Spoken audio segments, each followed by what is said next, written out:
Well, I want to welcome everybody to Family Promise of the Verdugos ongoing personal finance workshop series, Money Matters series. We've been doing this it's probably even going on 2 years now, starting pre-COVID in-person workshops, talking about personal finance. And all throughout COVID, we continued to do online workshops every 2 weeks throughout the entirety of the pandemic. And while COVID certainly changed our household scenarios and situations, it doesn't change the nature of having to manage money. And so dealing with household expenses and budgets and planning for the future and doing what we can to improve our financial situations. We've been talking about some of the most important financial topics throughout this whole entire time. And so, as we turn the corner into 2021, we just continued to do this. And now here we are in the middle of the summer. And so every other 2 weeks, we've been touching on very specific topics. And this week in our workshop today, I wanted to touch on something a little bit more sort of generalized. And I wanted to talk about some of the biggest money misconceptions and money myths that we tend to encounter sort of as we grow and mature when it comes to our finances. We run across a lot of rules of thumb when it comes to finance. And some of these don't always apply to our situation. So we're going to talk about the 9 sort of largest, if you will, or most relevant money myths that are out there that we should probably just sort of pause and take stock of and remember that oftentimes these myths and these misconceptions don't always apply to us, right? So money is such a diverse and dynamic topic, and it's important to know that we can't know everything. And even the most basic fundamentals can sort of change over time. So we have to continue to learn, keep an open mind, and actively challenge sort of money assumptions, right? We all get things wrong about money. We've made mistakes in the past. But what I want to go over now are the 9 most common and maybe perhaps in some cases the most dangerous misconceptions about money. So money myth number 1 is that I am not a numbers person and therefore I'm not good with money and I can't do things like budget, right? I can't create a spending plan. I'm just not going to do well with managing my money because I'm not I'm not a money's person. And while we may feel like that, I think where that sort of stems from is that many of us don't get much in the way of personal finance education as we're growing up. And so right when we become adults, we have to start budgeting. We have to start figuring out how to hit all of these sort of financial milestones. We're taking on student loans and we're trying to pay for vehicles and we're trying to save and we're trying to put away long-term for retirement. And all of this can be just sort of pretty intimidating, right? And mastering our finances isn't really about the money, right? So oftentimes when I hear somebody say, I'm not a numbers person, I can't seem to get a handle on money. It's not really about the money. Yeah, you do need basic mathematical skills, okay, to make sure that you have a workable budget. And that's one of the topics that we've talked about routinely is how to establish and stick to a budget. And it's really, when it comes down to it, it's very simple math. It really only requires a 3rd or a 4th grade level of math knowledge, right? It's not like we need to know calculus. And even if we're not good at math, there are online tools, there are apps that we can certainly use. The real challenge when it comes to money isn't the math. It's the daily habits that can make or break your financial plan, that can make or break your budget. So it's not the math of it. It's the difficulty of having to say no to yourself on a daily basis to buying things, going out to eat, right? Overcoming those habits so that we can reach other financial goals that we wish we could attain, right? But we are sort of driven as human beings by instant gratification, short-term, right? Rewards is what tends to motivate us, right? So it's not that you're not a numbers person. It's that we have to retrain a muscle, that brain of ours, right? To get stronger over time with practice, and view our finances as a work in progress and train ourselves to learn how to manage our money differently, right? So this myth is completely false, okay? It's really not about the numbers, right? It's about developing strong money management skills through practice and through changing habits, right? And I've mentioned this before, that they say in the field of psychology that to retrain yourself and to develop new habits, you have to do something at least 21 times. That's sort of like the given number that they say, in order to form a new habit, in order to change how you behave, you have to have a new action or a new behavior take place 21 times, right? Before it can then become the new normal for you. So each time we give up, each time we make an excuse that, I'm not a numbers person, or I can't stick to this budget, or this is too difficult, we fall back to start, right? We go back to the starting line, right? Sort of like in Monopoly, when you hit that go back to start,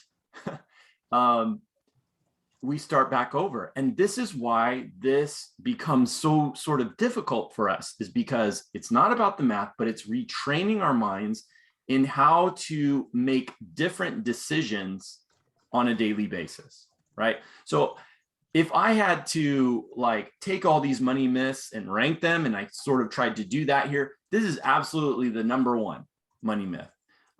It's not about being good or bad with money. It's not about being good or bad with math. It's about being good with disciplining yourself and training your behaviors. So I say all this because if today you're struggling with a financial issue, yes, it could be that to solve that financial issue, you need more income. Or to solve the financial issue, you need to lower your expenses. There are certain actions you need to take. But oftentimes, the biggest solution, and the first place we should look into why we may be struggling with certain financial issues, is ourselves. What are my behaviors, and what do I continue to do or make excuses about that keep me from managing my money in a different way, right? So that's definitely what I consider to be sort of the number one money myth. You can train yourself. You can change over time, but it does take efforts to change your patterns, right? Money myth number two. Oftentimes people come to me and say, shouldn't I keep a balance on my credit card? I hear this one a lot. I've even heard it as specific as, shouldn't I have at least 30% balance on my credit cards?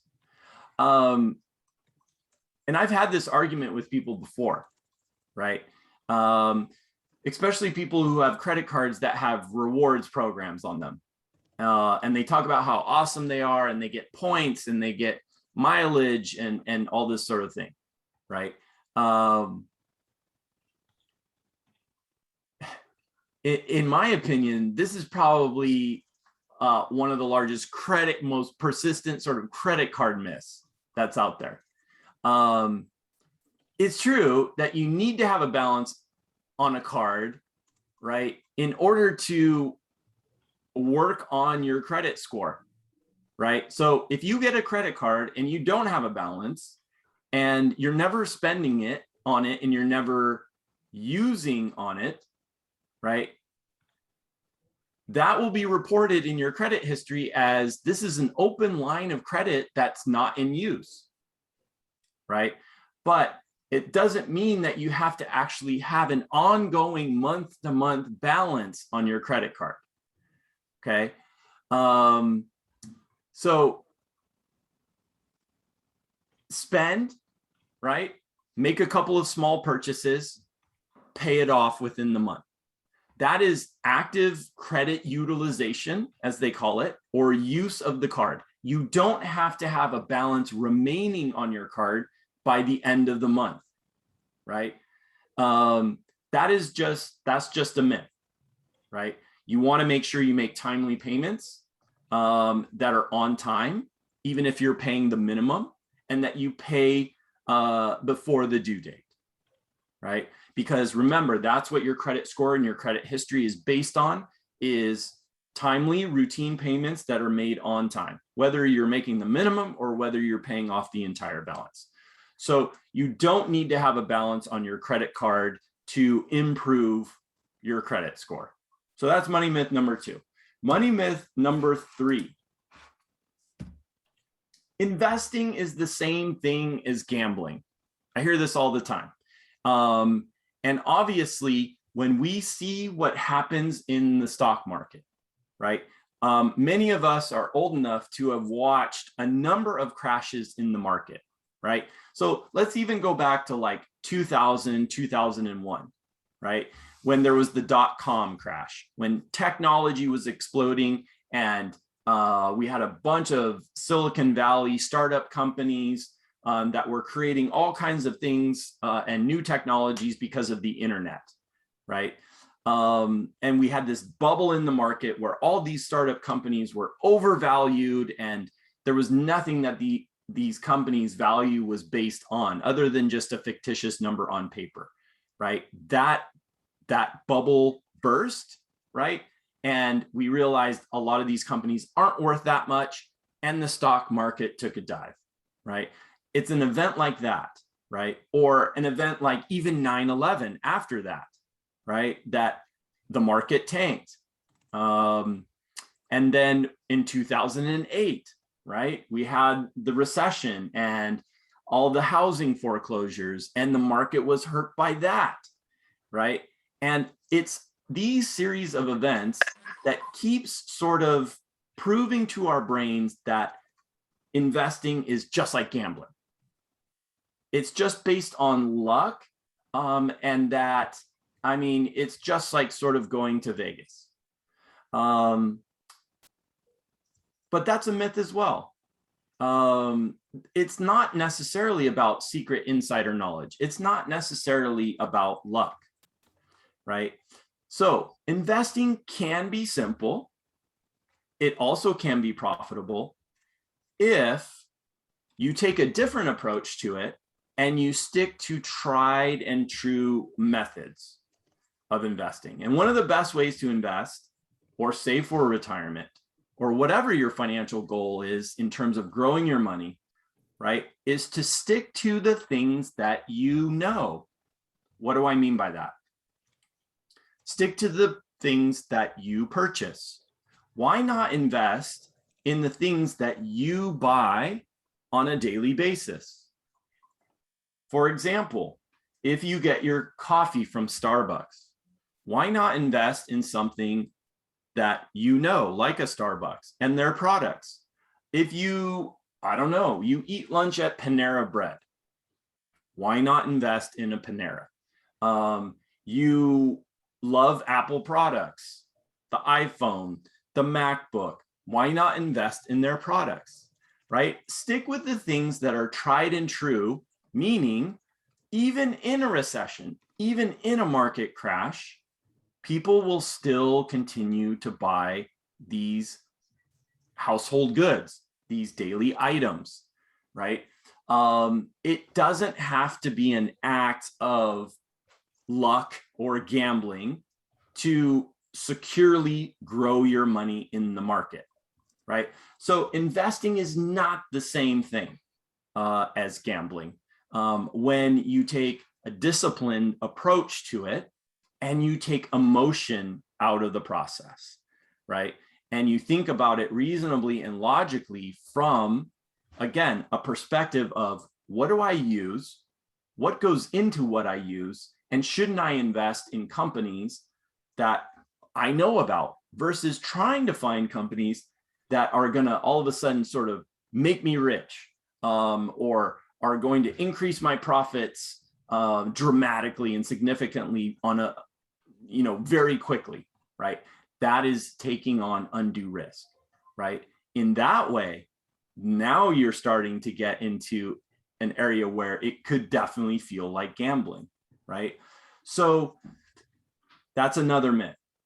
Myth number 3, you need a lot of money to invest. So many of us, and if you're like me, if you started working when you were younger, you needed every single dollar.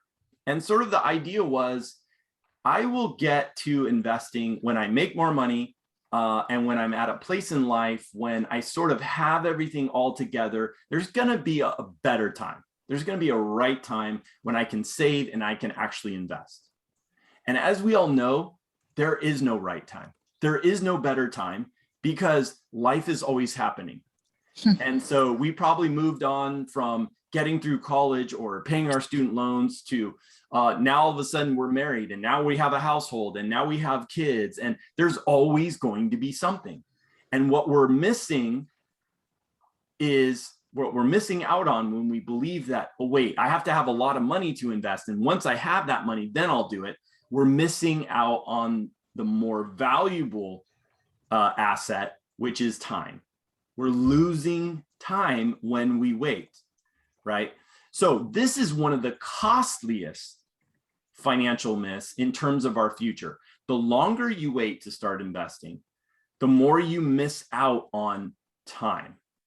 So the longer we wait, the closer we get to retirement, right? And the less time that we have to allow our money to grow and to compound, right? You've probably seen a lot of these examples when it comes to investing of how the difference in what a 40-year-old can save, invest, and make, right? When they start investing at 40 versus the 22-year-old.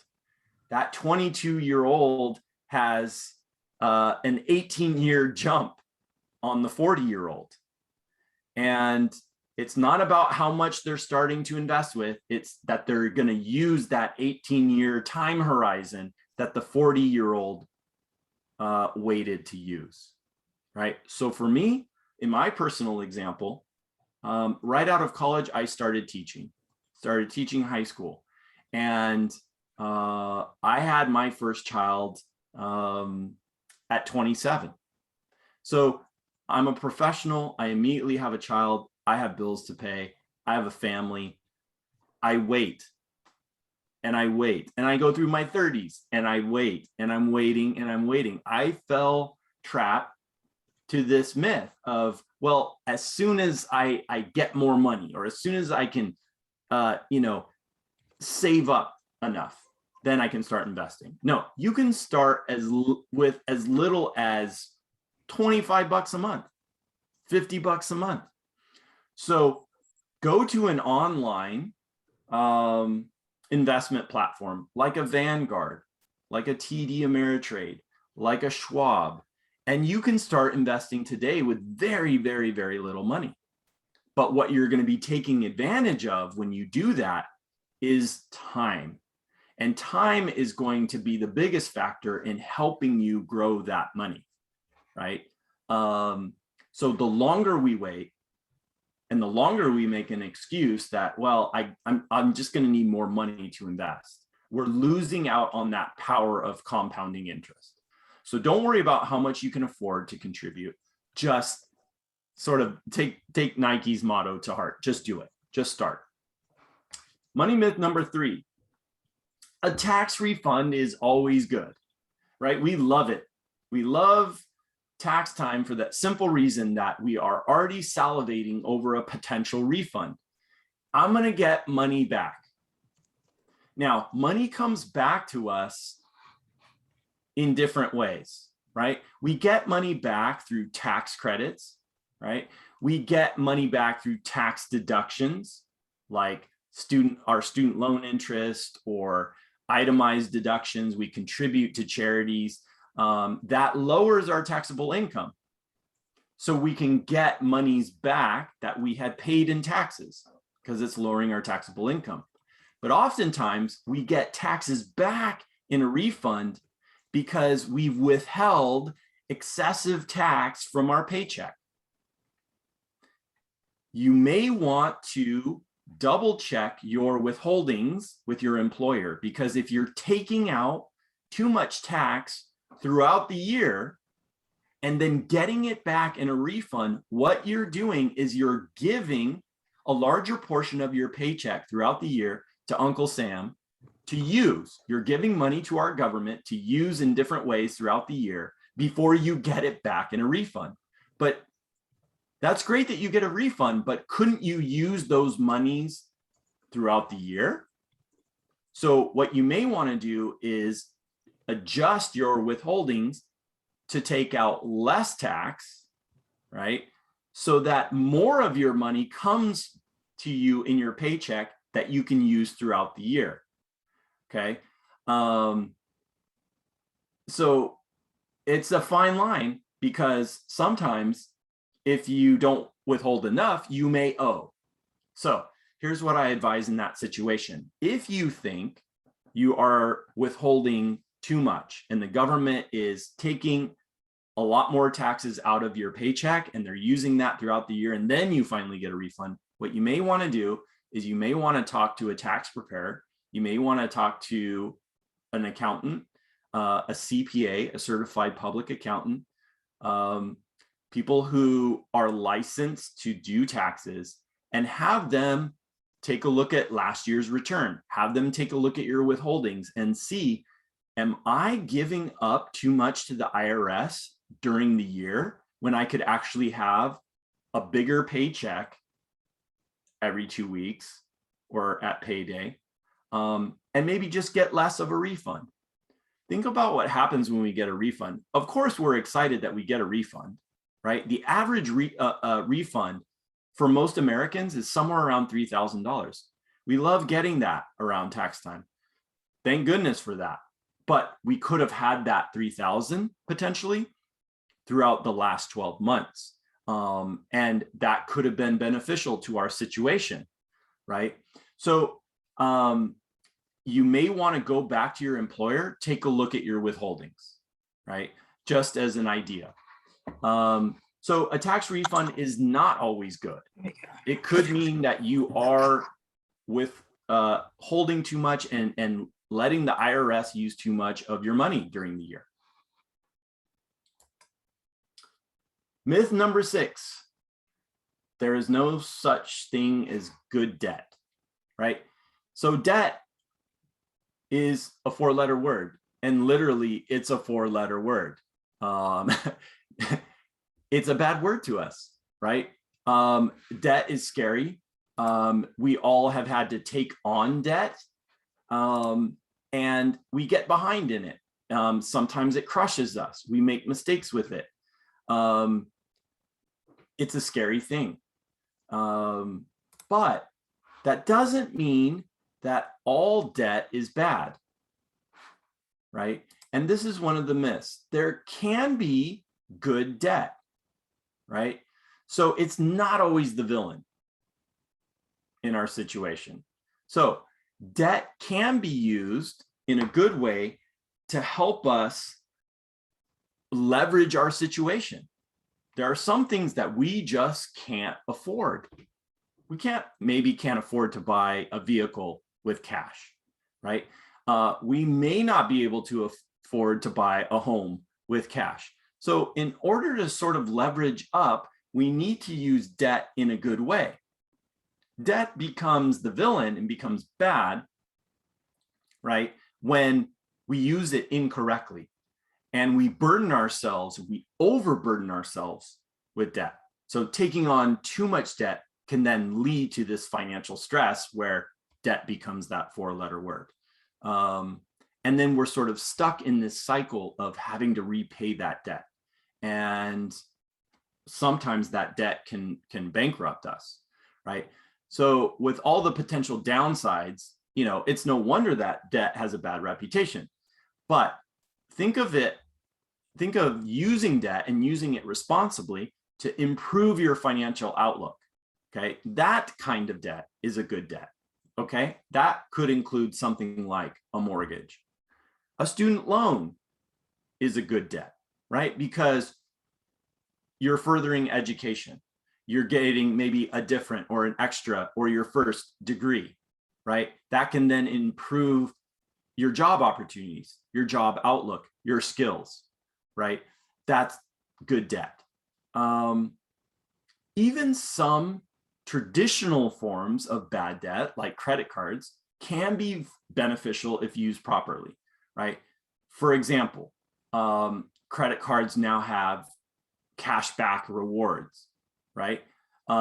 They can offer extra benefits like travel insurance. As long as you're managing the card appropriately and managing that debt, that can give you benefits and advantages, right? So there is good debt, and typically debt can be used to improve our situation. It's within our management where it sort of goes awry, okay? So anytime you're assessing taking on debt, you have to ask yourself, is this potentially good debt? Is this potentially bad debt? Where is going to sort of be that tipping point between the two? Depending on maybe the interest rate, depending on my monthly payments, depending on what am I getting for what I'm having to pay? What's the cost to benefit? Is this going to improve my situation, right? If your car is breaking down every other week, the battery's going out, there's a flat tire, the window won't go up, like you're soaking more money into this old sort of beater car, you may want to assess, hey, maybe I need to get a different vehicle, take on some debt in order to do that. And in that way, responsibly manage the purchase of that vehicle and the payment of that debt, but it's going to improve my situation. I'm going to have less stress. I'm going to be able to get to work. I'm not going to be pouring a ton of money into a vehicle that keeps breaking down, right? So there can be good debt. Money myth number 7, cash is king. I'm just going to operate in cash. We often hear that using cash, right, can open doors to discounts and privileges, right, that using a loan or maybe using a credit card wouldn't give us. But is that true?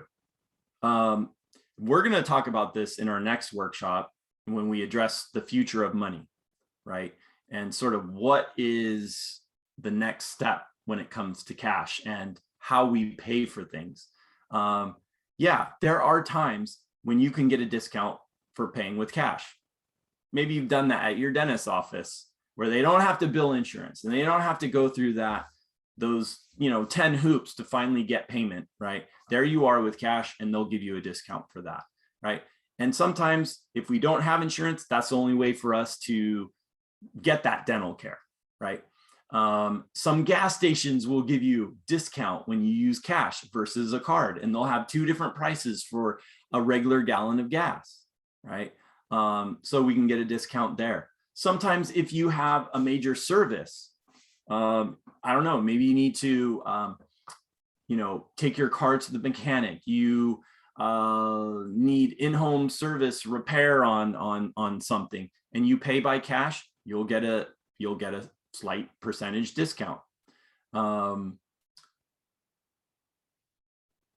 Also, too, people will argue that if I just strictly deal in cash, it decreases the likelihood of me overspending, right? Because I'm physically handing over money. I'm handing over these hard-earned dollars. that doesn't always work for everyone, right? There can be downsides to using cash, right? It's not easy to manage physical cash. If it's lost, if it's stolen, there's really no recourse in getting it back, right? Using cards, and now as we sort of move into the future and using electronic payments, right, also helps you manage your money better in that it's automatically keeping track for you. Whereas if you use cash, it takes more effort. Sort of in every transaction, you have to watch, manage, keep track of, sort of take score of how you're using your cash.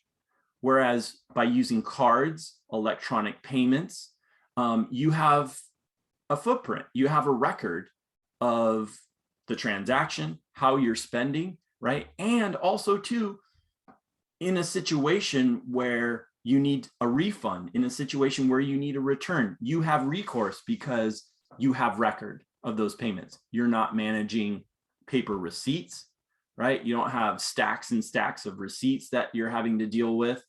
And in a situation where perhaps your identity's been stolen, or in a situation where there are fraudulent charges, right? You always can work with the card company to make yourself whole, to get that charge undone and to get your money back, right? So we're moving away from cash. Operating fully in cash is probably not the way to go anymore. And you'll probably even notice that at some retailers or places that you go on a regular basis to buy things, some places aren't even taking cash anymore, right?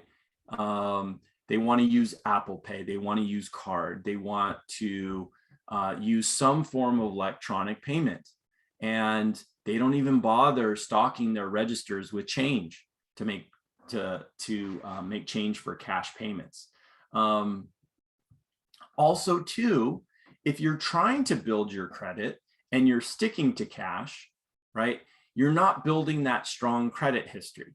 That may be important for you later in terms of getting stronger interest rates, maybe getting the ability to borrow if you're going to purchase a car, right? So cash is easy to use.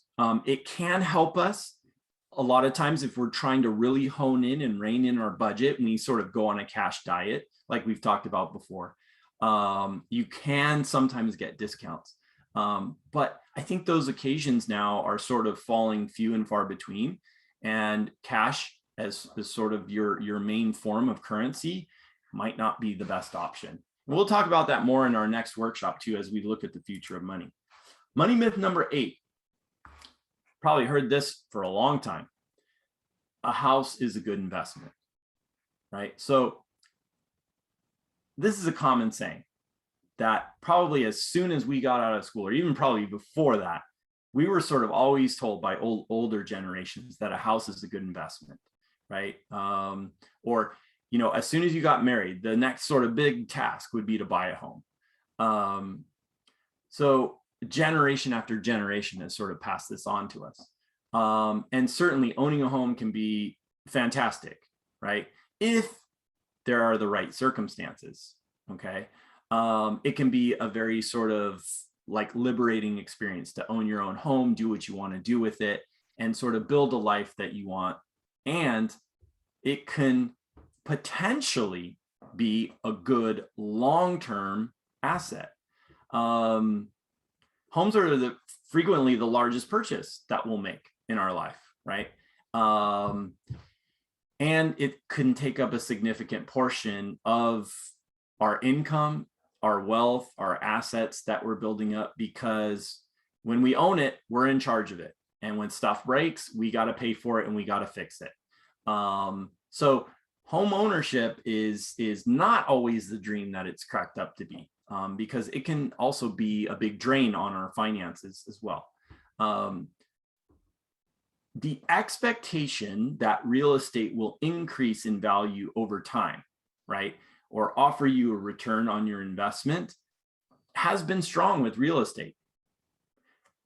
In California, we continue to watch real estate rise, rise, rise, and rise. But as I mentioned before, in 2008, we saw that real estate bubble burst and homes lost value.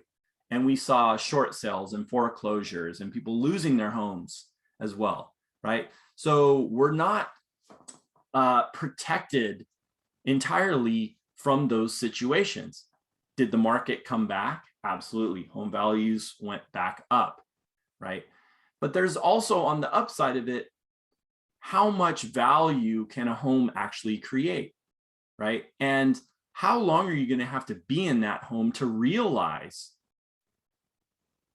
it being a good investment and to sell once you've built up the equity in the home, right? Home values fluctuate. And there's no way to guarantee that any particular home will increase in value. So over the long term, 30 years or so, you will see the value of your home go up, right? Will it be as much as you think? Will it be as much as it's worth today? That we can't predict, right? Recent studies show that homes appreciate about 3% on average. Now, LA may be different. This is taking into consideration the entire of the nation, right? Which is about what inflation is from year to year. The cost of goods get more expensive by about 3% every year, right? So a house can definitely maintain and hold value, but it might not necessarily be the best and only way to build wealth, right? Especially with all the costs over the years as well. Your primary residence should not be considered an investment because it's not the best investment option out there. It should be one part of your plan to invest, right? So if you go, well, okay, if I just buy a home, then I'm set. And then when I retire, I'll sell that home and that home will fund my entire retirement. Shouldn't put all of your eggs in one basket like your house. You never know what can happen to the value of that home and the timing of when you want to retire, and you're still going to need a place to live, right?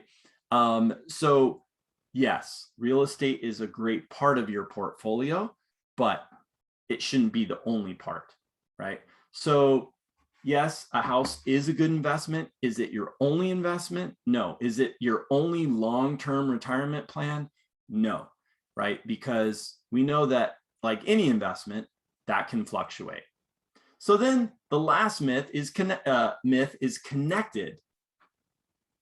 So if I don't buy a house, Brian, am I just throwing away my money by renting, right? We hear this all the time, right? Typically, who do we hear this from? We hear this from people who own homes. I don't want to rent I didn't want to rent anymore. So I bought a home instead. But everybody's scenario and situation is different. These people point out that, oh, if you rent, you won't have anything to show for your money in the end, right? All those years of making rental payments, money down the drain, right? Okay, so they do have a bit of a point there, right? Because you don't own the apartment that you live in or the house that you're renting, you don't get the benefit of that long-term equity that we were talking about in the previous myth. But there's a lot of great upsides to renting, okay? I've rent my entire life. I find, especially in high cost of living areas, that renting can be cheaper than owning a home, right? I also don't want to deal with maintenance costs, right? Renting an apartment, renting a home, the maintenance costs are not our responsibility, right?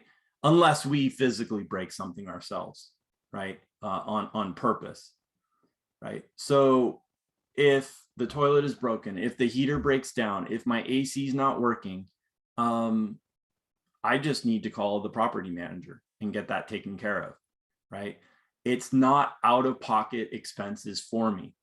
I don't need to constantly be updating something. I don't need to add new rain gutters. I don't need to sort of all those costs that go along with home ownership. Renting offers more flexibility. And that for a lot of us, that's something that we like. One of the best things about renting is that you can pick up and move, right, when you would like at the end of your lease. You have options, right? You don't have to worry about having to sell a property and the timing of that sale, and will you get your money out of that sale, and can you get peak profit out of that sale, and will it sell? You don't have to deal with that process and incurring all the costs that go along with selling it as well. If you're offered a new job, maybe it's in a different state, maybe if it's in a different part of LA, you can just sort of pick up and move closer to your new work, right? So I would say that in this last money myth, is renting throwing away money? In some ways, yes, it can be, but in other ways, not so much. So it really sort of, the verdict here is it depends. It depends.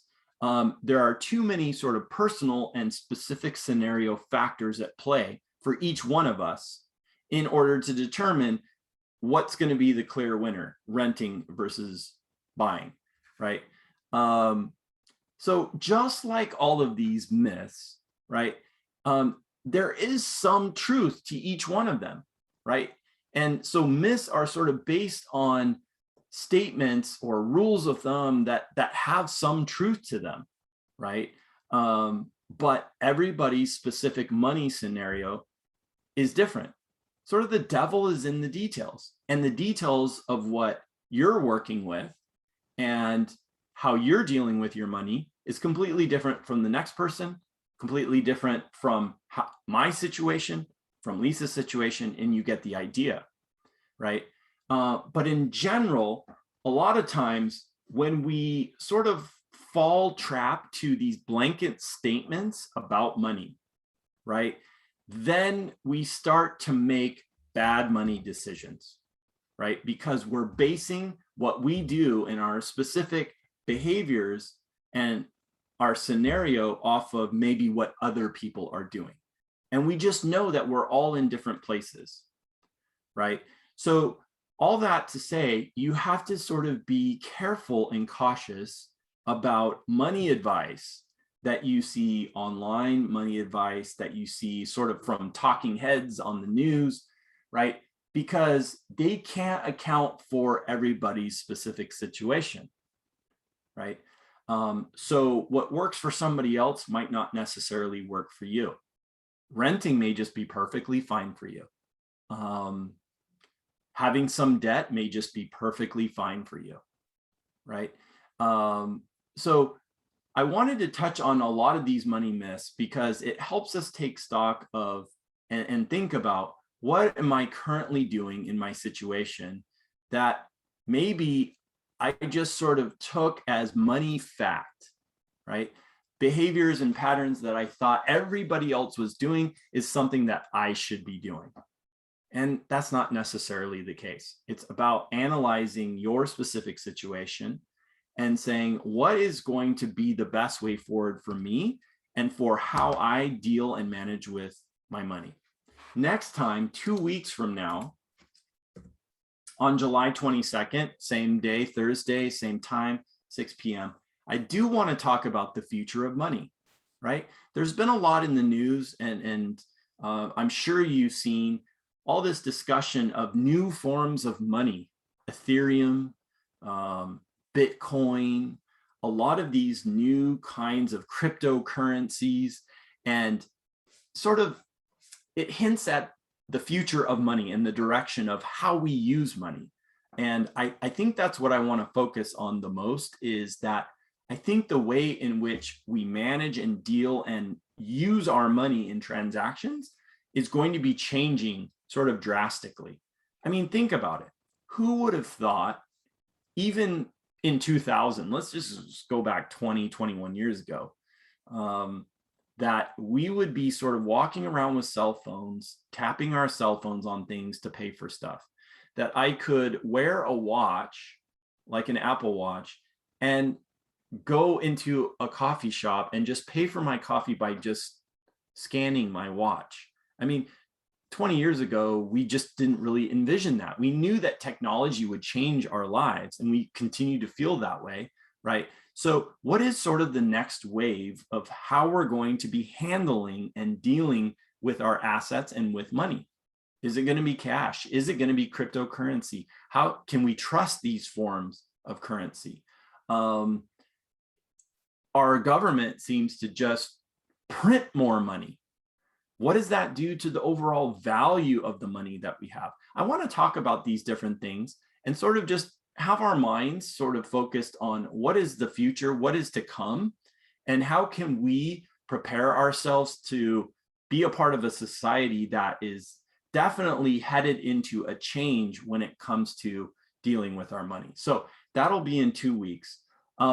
Lisa, if you could maybe perhaps give us a preview of what's going to be happening, if you have any programming for next week.